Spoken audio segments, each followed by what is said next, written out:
Hello everyone, welcome back to my channel. ഇന്ന് നാം discuss ചെയ്യാൻ പോകുന്നത് 2ാം ക്ലാസ്സിലെ മലയാളം പാഠപുസ്തകത്തിലെ 4ാമത്തെ യൂണിറ്റായ പൂരം പൊടിപൂരം എന്ന പാഠഭാഗമാണ്. നിങ്ങൾ ആദ്യമായിട്ടാണ് ഈ ചാനൽ കാണുന്നതെങ്കിൽ ചാനൽ സബ്സ്ക്രൈബ് ചെയ്യുക, ലൈക്ക് ചെയ്യുക, ഷെയർ ചെയ്യുക. ഈ പാഠഭാഗത്ത് ആദ്യമായിട്ട് പഠിക്കാനുള്ളത് ഒരു കവിതയാണ്. ആനക്കൊമ്പൻ എന്ന കവിതയാണ് നാം ഇന്ന് ചൊല്ലാൻ പോകുന്നത്. ചൊല്ലിയാലോ? അമ്പലഗോപുര നടയിലൊരാന കൊമ്പനെ ഞാൻ കണ്ടേ, മുമ്പു മുതൽക്കേ ആനയിലിത്തിരി കമ്പമെനിക്കുണ്ടേ, മുമ്പിൽ തുമ്പു തുളഞ്ഞു വളഞ്ഞൊരു തുമ്പിക്കരമുണ്ടേ, കണ്ട മരത്തിൻ ചില്ലകൾ ചിന്താൻ വേണ്ട കരുത്തുണ്ടേ, കാറ്റത്തിളകും ചേമ്പില മാതിരി കാതുകൾ രണ്ടുണ്ടേ, കാലുകളല്ല കനത്ത കരിങ്കൽ തൂണുകൾ 4 കൂടുതലുണ്ടു കുറുമ്പ കൊമ്പന് കൂച്ചുവിലങ്ങുണ്ടേ, കൂട്ടിനു നിൽപ്പുണ്ടരികിൽ പാപ്പാൻ കുറുവടിയും കൊണ്ടേ, ആളുകളേറിയ കൗതുകമോടെ കണ്ണെറിയുന്നുണ്ടേ, ആനക്കൊമ്പനെയാകപ്പാടെ കാണാനഴകുണ്ടേ, ആനക്കൊമ്പനെയാകപ്പാടെ കാണാനഴകുണ്ടേ. ഈ കവിത എഴുതിയിരിക്കുന്നത് NK ദേശം എന്ന കവിയാണ്. ഈ കവിതയുടെ ആശയമൊന്ന് നോക്കിയാലോ? ഒരു കുട്ടി അമ്പലഗോപുര നടയിൽ നിൽക്കുന്ന ഒരു ആനക്കൊമ്പനെ കാണുന്നതിലൂടെയാണ് കവിത ആരംഭിക്കുന്നത്. കുട്ടിക്കാലം മുതൽ ആനകളോട് തനിക്കൊരു ഇഷ്ടമുണ്ടെന്ന് കുട്ടി പറയുന്നു. ആനയുടെ ശരീരഭാഗങ്ങളെ കൗതുകത്തോടെയാണ് കുട്ടി നിരീക്ഷിക്കുന്നത്. തുമ്പിൽ തുളയുള്ളതും വളഞ്ഞതുമായ തുമ്പിക്കൈ, മരക്കൊമ്പുകൾ ഓടിക്കാൻ വേണ്ട കഴിവ് ഈ തുമ്പിക്കൈക്കുണ്ട്. കാറ്റിൽ ഇളകുന്ന ചെമ്പില പോലെ വലിയ 2 കാതുകൾ, കരിങ്കൽ തൂണുകൾ പോലെ ഉറച്ച കാലുകൾ. കുറുമ്പനായതിനാൽ ആനയുടെ കാലുകളിൽ കൂച്ചുവിലങ്ങ് ഇട്ടിട്ടുണ്ട്. ആനയുടെ രൂപവും ശക്തിയും കുട്ടി അത്ഭുതത്തോടെ വിവരിക്കുന്നു. അവിടെയുള്ള ആളുകൾ കൗതുകത്തോടെ ആനയെ നോക്കുന്നുണ്ടെന്നും അങ്ങനെ ആകപ്പാടെ ആനക്കൊമ്പനെ കാണാൻ നല്ല ഭംഗിയുണ്ടെന്നും പറഞ്ഞ് കവിത അവസാനിക്കുന്നു. ഈ കവിതയുമായി ബന്ധപ്പെട്ട് 2-3 ചോദ്യങ്ങൾ നോക്കിയാലോ? ആനയുടെ കാതുകളെ എന്തിനോടാണ് കവി താരതമ്യം ചെയ്യുന്നത്? ആനയുടെ കാതുകളെ കാറ്റിലാടുന്ന ചെമ്പിലയോടാണ് കവി താരതമ്യം ചെയ്യുന്നത്, അല്ലേ? ആനയുടെ കാലുകൾ എന്തിനോടാണ് കവി ഉപമിച്ചിരിക്കുന്നത്? ആനയുടെ കാലുകൾ കനത്ത കരിങ്കൽ തൂണുകളെ പോലെയാണ് കവി ഉപമിച്ചിരിക്കുന്നത്. ആനയ്ക്ക് കൂച്ചുവിലങ്ങിട്ടിരിക്കുന്നത് എന്തിനാകും? ആനയ്ക്ക് കുറുമ്പ് അല്പം കൂടുതലാണ്. കവിതയിൽ പറയുന്നു, അല്ലേ? അതാകാം കൂച്ചുവിലങ്ങിടാൻ കാരണം. ആനയുടെ തുമ്പിക്കൈയെ കുറിച്ച് കവി എന്തൊക്കെ കാര്യങ്ങളാണ് പറയുന്നത്? ആനയുടെ തുമ്പിക്കൈ തുമ്പു തുളഞ്ഞതും വളഞ്ഞതുമാണെന്ന് കവി പറയുന്നു. മരച്ചിലകൾ ഒടിക്കാൻ വേണ്ടത്ര കരുത്ത് അതിനുണ്ടെന്നും കവി ഈ കവിതയിൽ സൂചിപ്പിക്കുന്നു. എഴുതാം. കവിതയിലെ ആനയെക്കുറിച്ച് എഴുതാം. കവിതയിലെ ആനയെക്കുറിച്ചാണ് ഇവിടെ എഴുതേണ്ടത്. എഴുതിയാലോ? കവിതയിലെ ആനയ്ക്ക് തുമ്പിൽ തുളയുള്ളതും വളഞ്ഞതുമായ തുമ്പിക്കൈയുണ്ട്. മരക്കൊമ്പുകൾ ഒടിക്കാൻ വേണ്ട കഴിവ് ഈ തുമ്പിക്കൈക്കുണ്ട്. കാറ്റത്ത് ഇളകുന്ന ചേമ്പില പോലുള്ള വലിയ 2 കാതുകളും കരിങ്കൽ തൂണുകൾ പോലുള്ള 4 കാലുകളുമുണ്ട്. ഈ ആനയ്ക്ക് കുറുമ്പ് കൂടുതലായതിനാൽ കാലിൽ കൂച്ചുവിലങ്ങ് ഇട്ടിട്ടുണ്ട്. ആന ഒരു കറമ്പനാണ്, അതേപോലെ കാണാൻ അഴകുള്ളവനുമാണ്. അടുത്ത പേജിൽ വരുന്നത് വായിക്കാം. ഉത്സവത്തിന് ആനയില്ല എന്നാണ് കേട്ടത്. ആനയില്ലാത്ത ഉത്സവമോ? അത് ഉത്സവമാകില്ല. ഹരി പറഞ്ഞത് കേട്ടപ്പോൾ രാഖിയുടെ മറുപടി ഇതായിരുന്നു. അതെന്താ രാഖി? ആന ഇല്ലാതെയും ഉത്സവം നടത്തിക്കൂടെ? അടുത്ത പേജ് നമ്പർ 41. നടത്താം. പക്ഷേ ഉത്സവം കേമമാവണമെങ്കിൽ ആന വേണം. കേമമാവുക, ഗംഭീരമാകുക. പളപള തിളങ്ങുന്ന നെറ്റിപ്പട്ടവും കെട്ടി, നിറയെ പളപള തിളങ്ങുന്ന, വളരെ തിളക്കമുള്ള എന്നാണ് അതിൻ്റെ അർത്ഥം വരുന്നത്.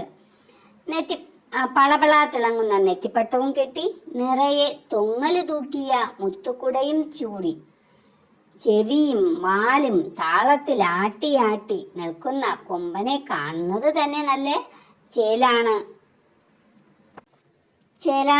ചന്തമാണ് അല്ലേ? നോക്കൂ അടുത്ത്. അതെ അതെ, നല്ല ചേലാണ്. പക്ഷേ ചുട്ടുപഴുത്ത റോഡിലൂടെ നടന്ന് പാവത്തിന്റെ കാലിലെ തോല് പോയിട്ടുണ്ടാവും രാഗി. അത് ശരിയാണ്. എന്നാലും ഉത്സവം കൊഴുപ്പിക്കാൻ ആന വേണ്ടേ? കൊഴുപ്പിക്കാൻ എന്ന് പറഞ്ഞാൽ ഇവിടെ എന്താ അർത്ഥമാക്കുന്നത്? കൂടുതൽ ആകർഷകമാക്കാൻ. Page number 42. ഹരിയും രാഗിയും കാത്തിരുന്ന ഉത്സവ ദിവസമെത്തി. എന്തൊരാൾ തിരക്കാണ് ഉത്സവപ്പറമ്പിൽ.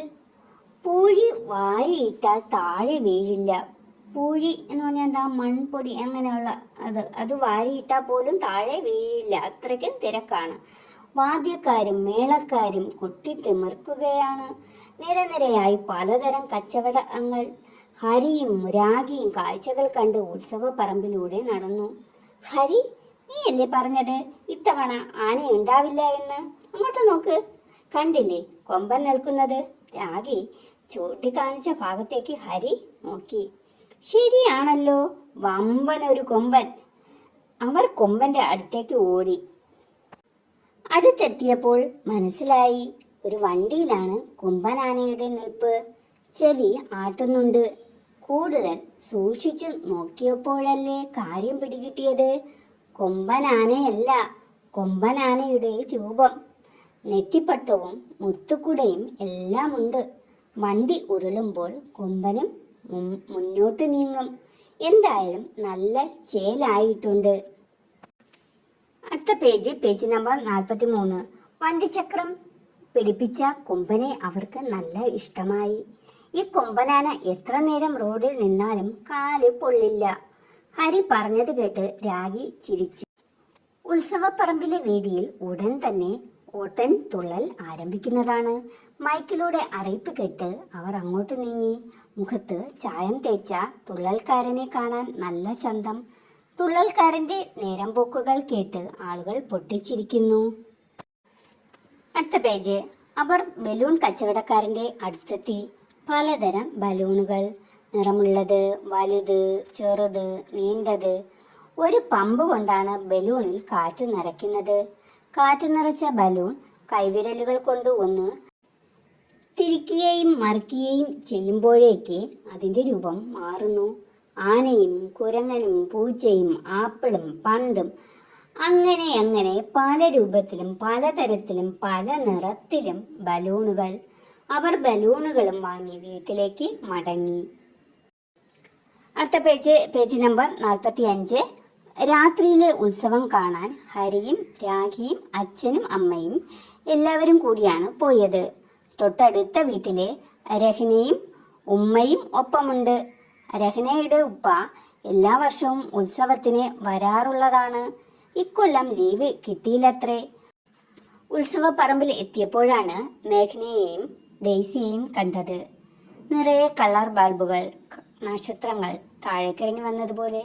പകൽ കണ്ടതിനേക്കാൾ ചന്തമായിട്ടുണ്ട് ഉത്സവപ്പറമ്പ് അല്ലേ ഹരി? കാഴ്ചകൾ കണ്ട് രാഗി കണ്ണുമിഴിച്ചു. അടുത്ത് പഠിക്കാനുള്ളത് ഒരു തുള്ളൽ പാട്ടാണ്. കുഞ്ചൻ നമ്പ്യാർ എഴുതിയ രസകരമായ ഒരു തുള്ളൽ പാട്ടാണ്. ഉള്ളത്തിൽ ഭയമേറുക മൂലം എന്നത് യുദ്ധത്തിൽ തോറ്റോടിയ ഭടന്മാരെ കുറിച്ചുള്ള വർണ്ണനയാണിത്. ഉള്ളത്തിൽ ഭയമേറുക മൂലം വെള്ളത്തിൽ ചിലർ ചാടിയൊളിച്ചു. വള്ളിക്കെട്ടുകൾ തോറും ചെന്നതിനുള്ളിൽ പുക്കിതു പല ജനമപ്പോൾ. മണ്ണിൽ പല പല കുഴിയുണ്ടാക്കി പൊണ്ണന്മാർ ചിലരവിടെയൊളിച്ചു. കണ്ണു മടച്ചു പുതച്ചു കിടന്നൊരു വണ്ണമുറക്കവും അങ്ങു തുടങ്ങി.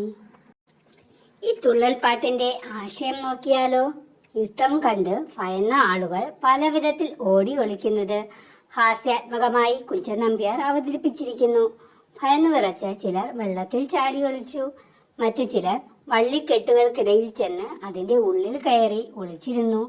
കുറച്ചു തടിയന്മാർ മണ്ണിൽ കുഴിയുണ്ടാക്കി അതിലൊളിച്ചു. ചിലരാകട്ടെ കണ്ണുമടച്ച് പുതച്ചുമൂടി ഉറങ്ങാൻ തുടങ്ങി. ഭയമില്ലാതിരിക്കാൻ ഉറക്കം ഒരു വഴിയായി അവർ കണ്ടു. ആളുകളുടെ ഭയത്തെയും അതിനോടുള്ള വിചിത്രമായ പ്രതികരണങ്ങളെയുമാണ് കുഞ്ചൻ നമ്പ്യാർ ഹാസ്യരൂപത്തിൽ ഈ തുള്ളൽ കവിതയിൽ അവതരിപ്പിച്ചിരിക്കുന്നു. ഉത്സവ പിറ്റേന്ന് സ്കൂളിൽ പോകുന്ന വഴി അവർ ഉത്സവപ്പറമ്പിലേക്ക് നോക്കി. ആളും ആരവവുമില്ല. പറമ്പ് മുഴുവൻ അലങ്കോലമായി കിടക്കുന്നു. പ്ലാസ്റ്റിക് കവറുകളും വർണ്ണക്കടലാസുകളും ചിതറിക്കിടക്കുന്നു. മാലിന്യങ്ങൾ വലിച്ചെറിയരുത് എന്ന ബോർഡിന് മുമ്പിൽ അവർ നിന്നു. ചൂലും കുട്ടയുമായി ഒരു സംഘം ആളുകൾ വന്ന് അവിടമാകെ വൃത്തിയാക്കി തുടങ്ങി. പ്രത്യേകം തയ്യാറാക്കിയ കുട്ടകളിൽ അവർ മാലിന്യങ്ങൾ ഇട്ടു. എത്ര വേഗമാണ് ഉത്സവപ്പറമ്പ് വൃത്തിയായത്. താഴെ ഒരു പ്രതിജ്ഞയുണ്ട്, അതൊന്ന് നമുക്ക് നോക്കിയാലോ. ചെറുതോ വലുതോ ആയ ഒരു പാഴ്വസ്തുവും ഞാൻ വലിച്ചെറിയില്ല. നിരോധിത പ്ലാസ്റ്റിക് വസ്തുക്കളൊന്നും ഉപയോഗിക്കുകയുമില്ല. ശുചിത്വത്തിനായി കൈക്കൊള്ളുന്ന എല്ലാ നടപടികളോടും ഞാൻ പൂർണ്ണമായി സഹകരിക്കും. മാലിന്യമുക്ത നവകേരളത്തിനായി നാടിനൊപ്പം ഞാനും ആത്മാർത്ഥമായി പ്രവർത്തിക്കുമെന്ന് പ്രതിജ്ഞ ചെയ്യുന്നു. പ്ലാസ്റ്റിക് വസ്തുക്കളും മാലിന്യങ്ങളും ഒന്നും നിങ്ങളും വലിച്ചെറിയരുത് കേട്ടോ മക്കളെ. ഈ പാഠഭാഗത്തിൽ പ്രവർത്തനങ്ങളെല്ലാം അവസാനിച്ചു. വീണ്ടും അടുത്തൊരു ക്ലാസ്സുമായി കാണാം.